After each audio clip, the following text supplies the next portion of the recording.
guys, Jennifer here with Canvas Sign Designs. Today I'm going to show you how to paint this adorable Firefly mason jar. This is in our DIY kit on the website. Everything that you need to paint this is included in the kit along with the sign, and I'm going to make a video tutorial, show you step by step everything that you need to do to get this outcome. So hey guys, today we are going to be painting a Firefly mason jar. This comes in my paint kit that is available on my website, canvassign.com. It's a DIY mason jar paint kit. The kit is going to come with the sign. It comes with a pack of paint brushes here, 2 sponge brushes, and these paint colors. So this is what I'm going to be using to demonstrate how to paint it. I am going to use my own paint brushes, but I will let you know which ones are best out of these packs that you can use. So let's get started. So first we have the jar top and the bottom separated by this line. So I'm going to paint the bottom part blue.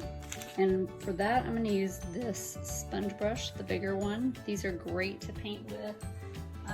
They just kind of put a really quick coat of paint on your sign.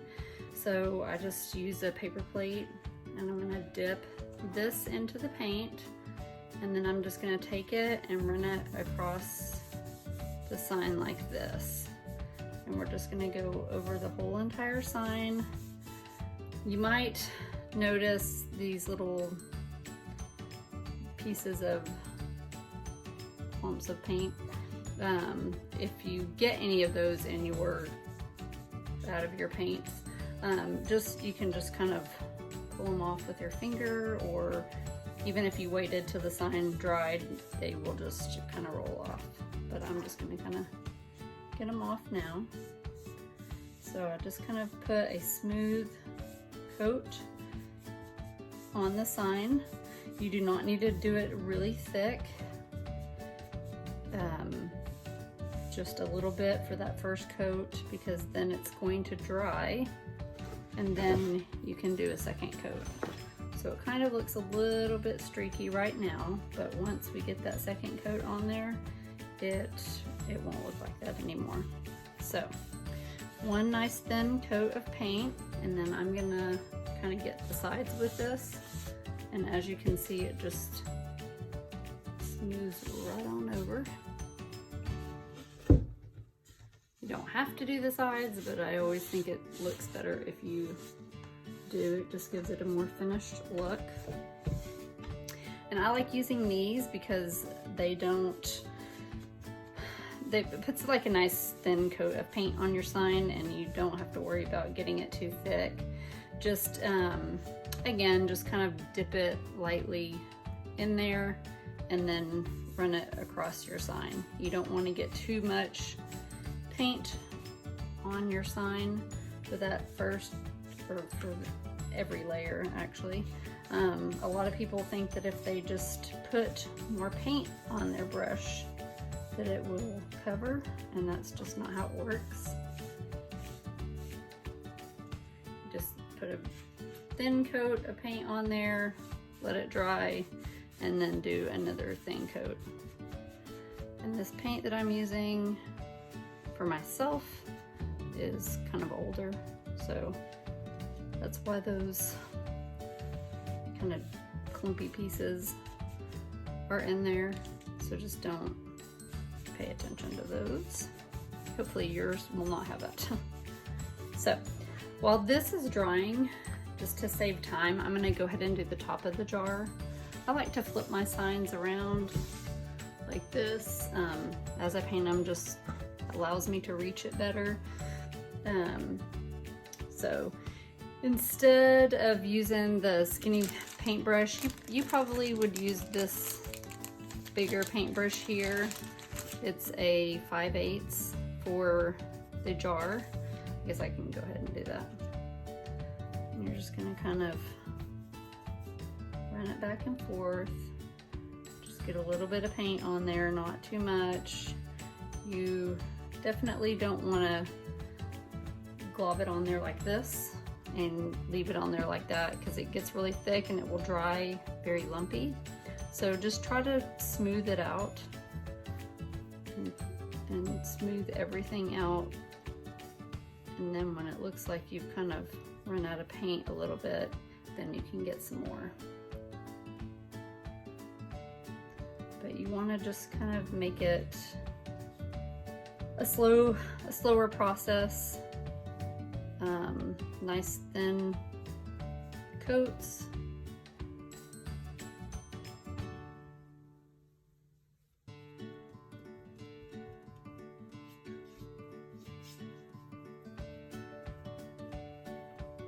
Kind of be mindful of these holes. This is where your string's gonna go, and try not to just put a ton of paint across it, because it will get inside the hole.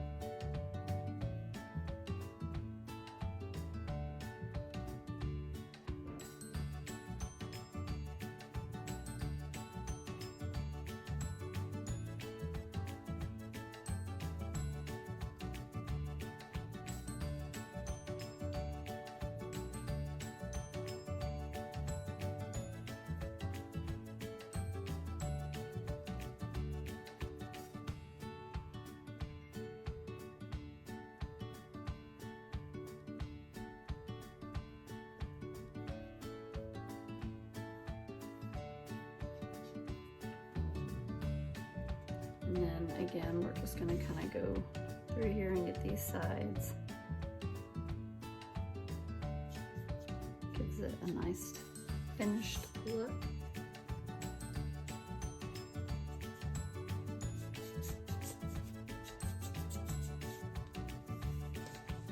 And if you accidentally get gray paint on the blue part of the sign, like if you go outside that line there, don't worry too much about it, because I'm going to show you some kind of easy ways to cover it up with some accent lines when we are done. So just leave it.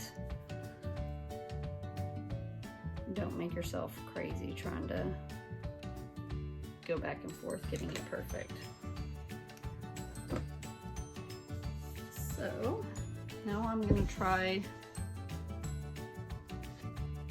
to put one more layer of this blue on. Generally dries really fast, just 5 or 10 minutes, as long as you put a nice thin coat of paint on your sign. The thicker you put it on, the longer it's going to take to dry.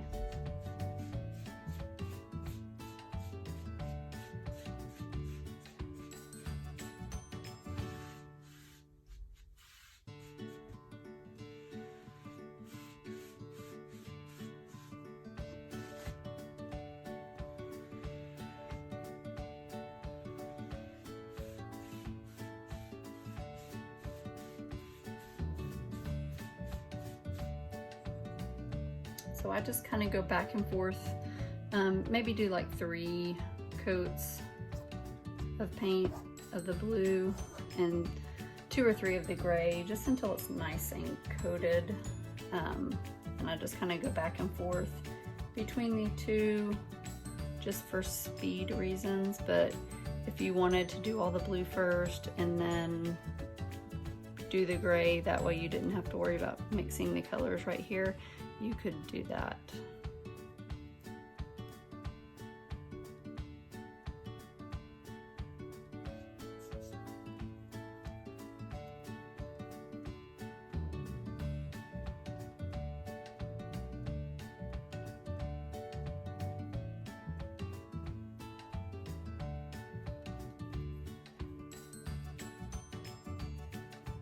All right, we're gonna let this dry, and then I will be back and I will show you how to do the fireflies on your sign. Okay, now that we have dry layers on the blue to show you how to do the fireflies next, or now. You're going to use this smaller of the two sponge brushes that I sent. It will look like this. I'm going to use mine. And then I just put a little bit of yellow and a little bit of white on a plate here.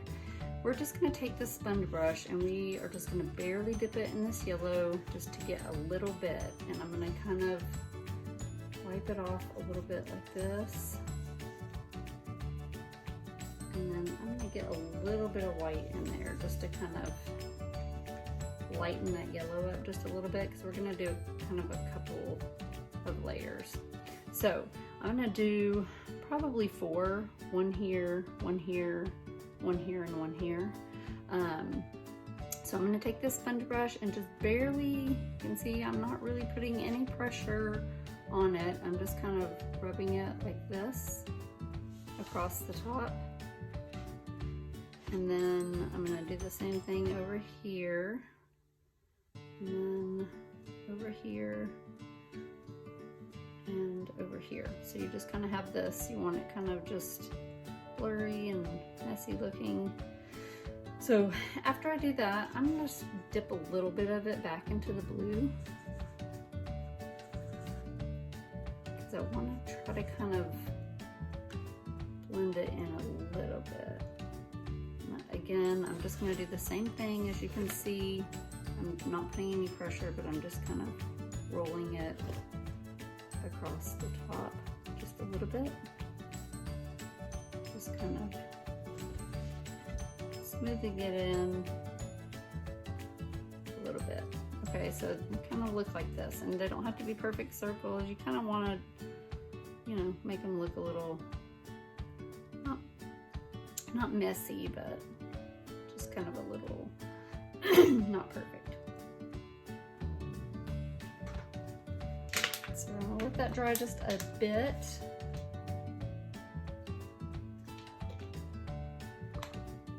And then I'm gonna dip this back into the yellow and do the same thing again. Just making it a little bit darker. The thing with the yellow is that you kind of gotta layer it, because yellow is not great at covering or coating. So if you kind of layer it with a little bit of white underneath the regular yellow layer, it kind of will make it show up better. So that's really why I do it the way that I do.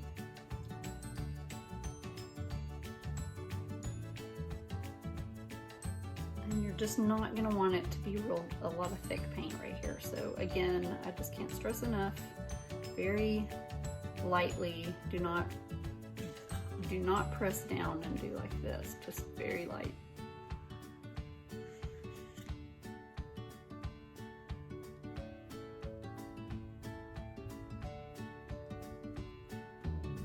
And when that's dry, sometimes I might just take a little bit of that yellow and kind of dab it right in the very center.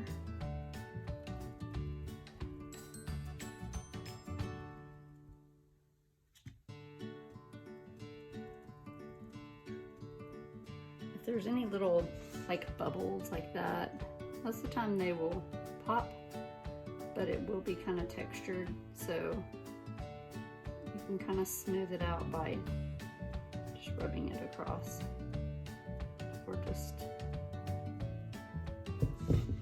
lightly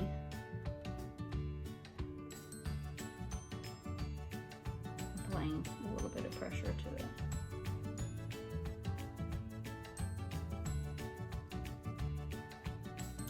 Alright, so you're going to let that dry just a minute. While that is drying, I'm going to go ahead and show you how I do the accents. In your brush set here, it comes a lot of these kind of rounded brushes. So I'm going to start with this number 3.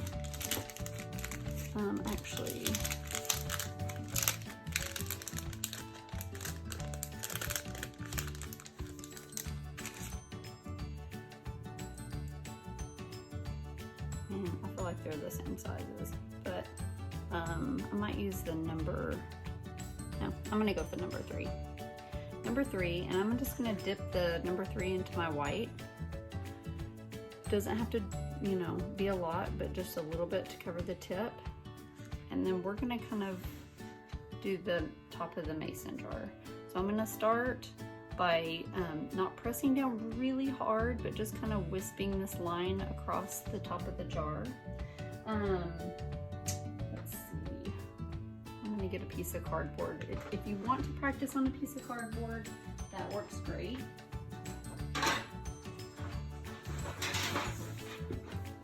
As a way to practice, you are not gonna wanna do this because it's gonna give you like this dotted line, look right here.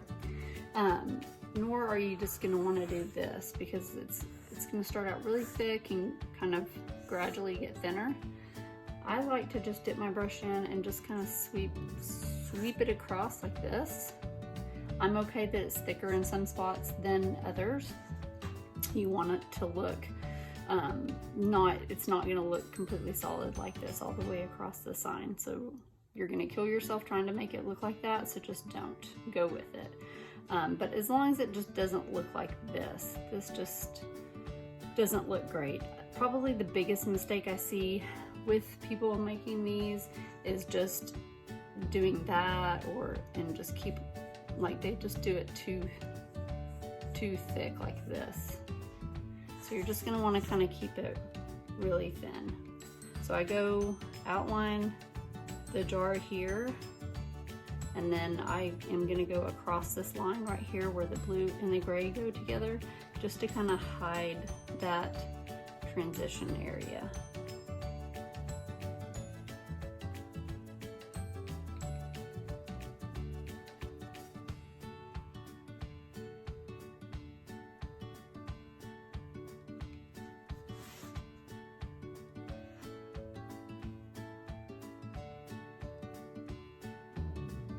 And then after I've done that, I kind of just do from the outside in several little lines. And sometimes, just depending on how I'm feeling, I might do like some lines like that to make it look like a jar lid. Sometimes I do that, sometimes I don't. Next I'm going to go on the outside of the jar here. So I'm gonna do like that.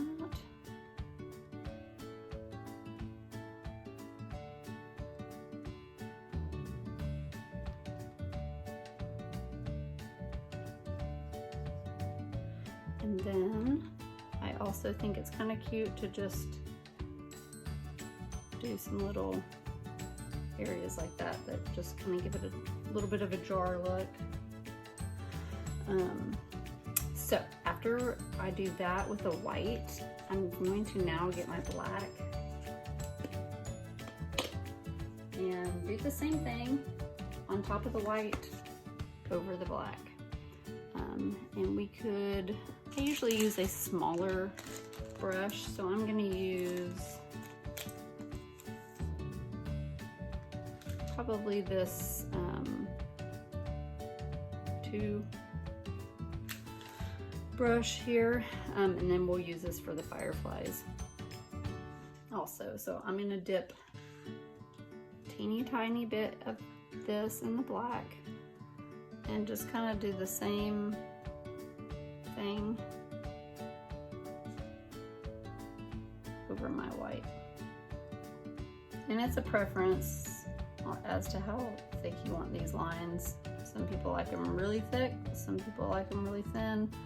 I tend to go on the thinner side, but as long as you like the way it looks, it doesn't really matter.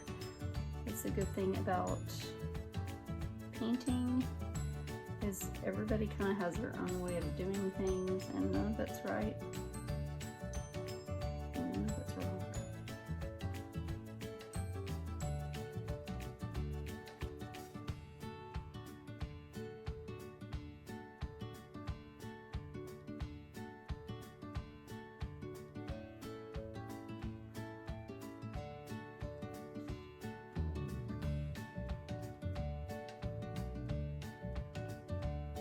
I'm not gonna do it here and here because that's supposed to be kind of a glare from the jar, so I want to keep it that way. And I just want to kind of add a little bit more up here.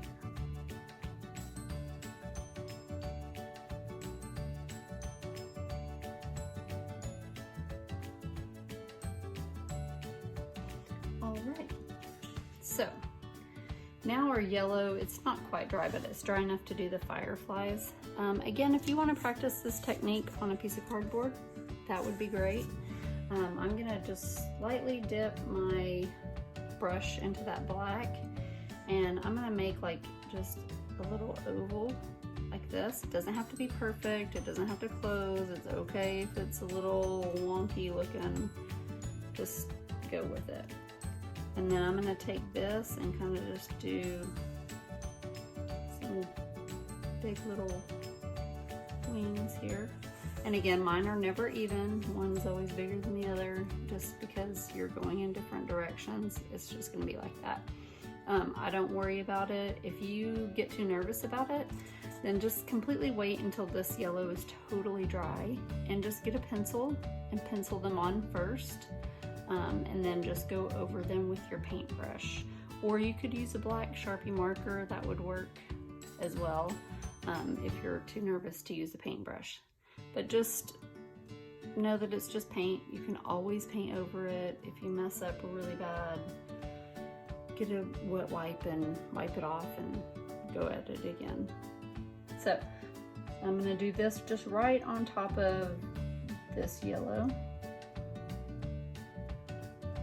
Just like that. And I'm just gonna kind of make them go a little bit different directions.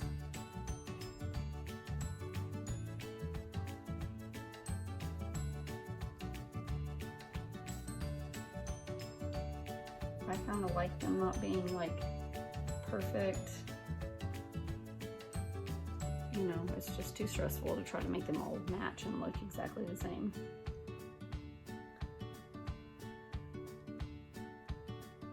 And if you want to do more, then you can do more. I just kind of do a few.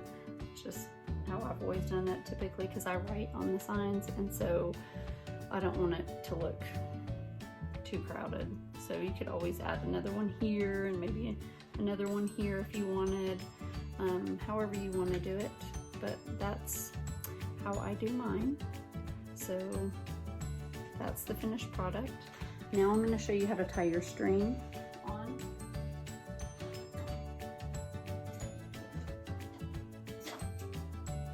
And I should have had that ready. So your sign is your kit's going to come with a string here. So I tie a knot on one end of the string. And then I take these holes here. I'm going to take this string without the knot. I'm going to put it through the front. Just kind of pinch it together and pull it through like that. Then I'm going to take the other and put it through this hole. I kind of judge how long I want my string. So that looks good there. And then I'm going to tie this knot here. And I always like to cut this extra pieces off. And there you have it.